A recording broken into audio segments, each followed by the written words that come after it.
Any learning activity, reviewing activity should be easy as possible. Hi there, Steve Coffin here, and today I want to talk about flashcards. Remember, if you enjoy these videos, please subscribe, click on the bell for notifications, and if you follow me on a podcast service, please leave a comment. So, flashcards. Activities, we have them on Link. It can be simply, you see a word and you got to remember the meaning of that word, say a target language word. What is the meaning in your language? Or you can have closed tests where you fill in the blank with a word, or multiple choice. There are different kinds of activities that can be forms, ways of reviewing vocabulary. And I'm going to tell you what I think of these and how I think these different ways of reviewing vocabulary are most effective. A lot of people use Anki or some other spaced repetition system where you review words, and depending on whether you get it right with the flashcard, like you see the word and you don't get it right, then it generates sort of a response within this algorithm so that new words are put in front of you based on some assumptions or some evidence on how quickly we forget things and how often we need to see things again, and so forth and so on. So right up front, let me say that I have never been a user of Anki, and I'm not a big user of flashcards at Link, but I use them to some extent. And I'm going to tell you Steve's approach to flashcards and to some extent lists, and what I think is the most effective way to review vocabulary. Now, remember, most of our vocabulary, we pick it up in reading and listening. We see it in an actual live, meaningful context, or we hear it after having read it, or we read it after having heard it. And so gradually, these words start to stick.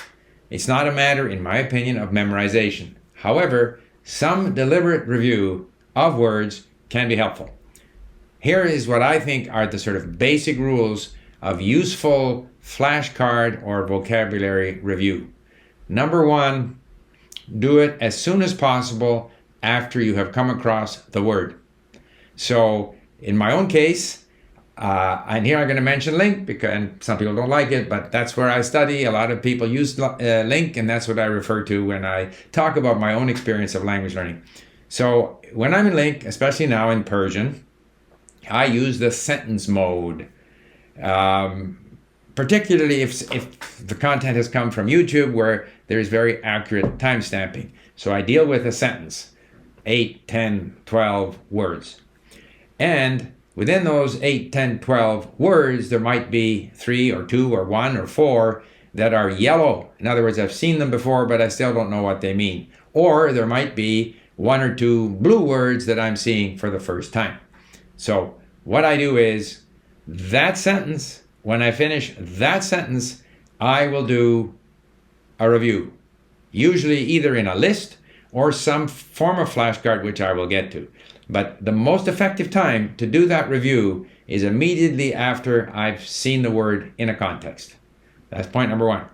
Point number two, in my opinion, we should never do more than a handful, max 10 flashcards at a sitting. Because after a while, we're no longer learning anything. It's becoming tedious. We're more and more divorced from meaningful content, from a meaningful context.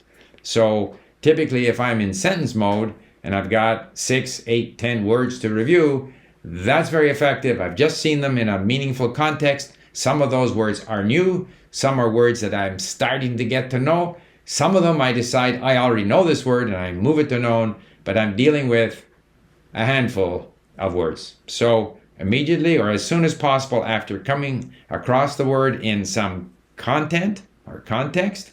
Second of all, not too many. Max 10, preferably 4, 5, 6.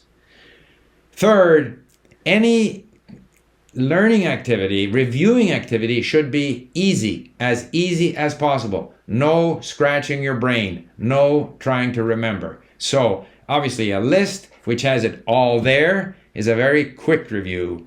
I use lists, for example, to move the status of a word to known. But it's also a very quick review.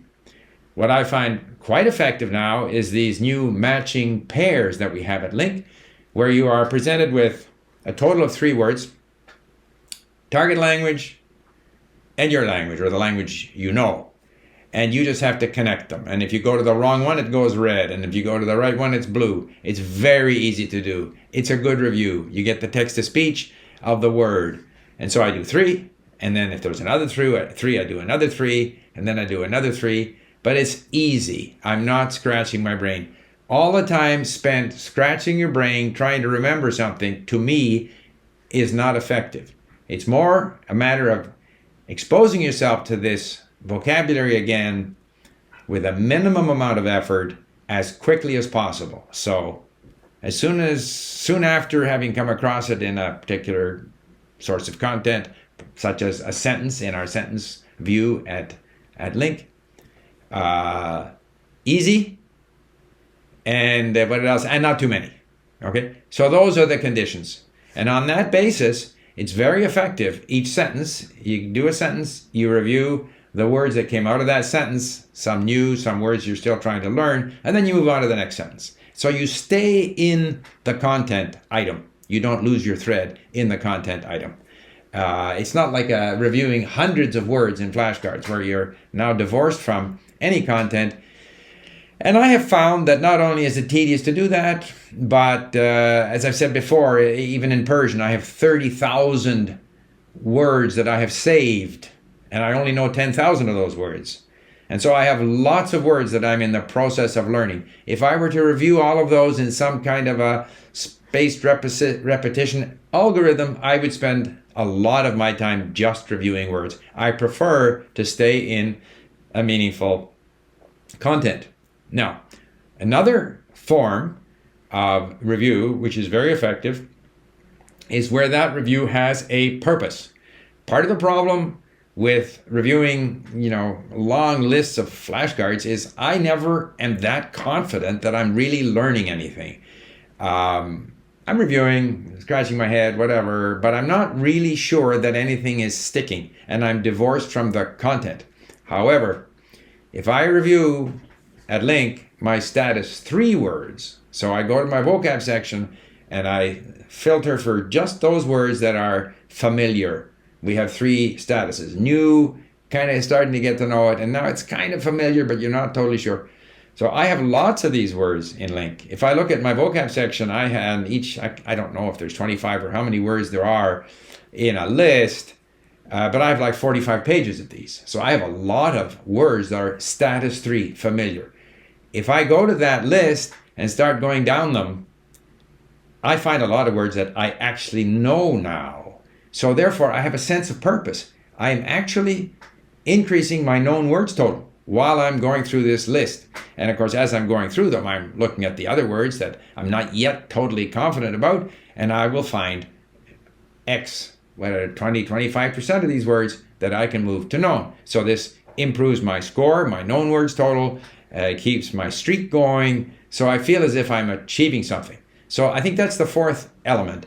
Rather than just sitting there and going through flashcards in the hope that some of that is going to stick, in the hope that the algorithm is somehow going to help you learn these words, which I have no confidence is the case. Other people do. They swear by them. That's fine. We can all do what we like to do, but I'm talking about my approach to flashcards. I prefer to stay with the content, 1 sentence at a time, review the words right after the sentence as close as possible to when I've been able to hear it and read it. I want the activity, and I want no more than, say, 6 to 10. I want the review activity to be as easy as possible, either a list or matching pairs. And finally, if I am going to deal with a longer list, then I want to have the sense that I'm actually achieving something. I am adding to my known words total. I'm maintaining my streak. I'm, generating the number of coins that I want to generate for that day. So for all of those reasons, and in that way, I enjoy doing flashcards. So I know many people have different approaches, which is fine. I look forward to your comments. Thank you for listening. Bye for now. So I will use Catalan, which is not a language that I know. and show you how I would attack this new language. So this happens to be a sentence out of a mini story. So because the mini stories are time-stamped, I can hear this sentence. Ells esperen que el nadó estigui content amb aquest nom. So I can listen to it again if I want. Now here I have some yellow words that I've seen before, and I have some blue words that are new. So I might look up. I might first of all do that. And nado. Estigui. Okay, so él espera que él nadó.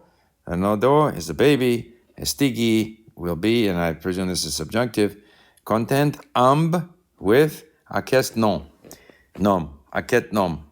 So now I will, because my rules for flashcards are right away after having encountered the word, easy, and few. So here I have 5. So I study the sentence.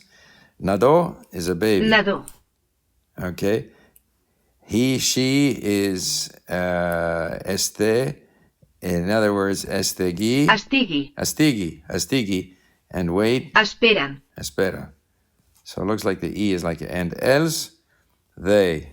Ells. Oops. With. Okay. Now, I don't do this. We have this dictation thing which tests your pronunciation. This all comes out of a sort of recent version of the app, which soon will become available to you on iOS and on Android.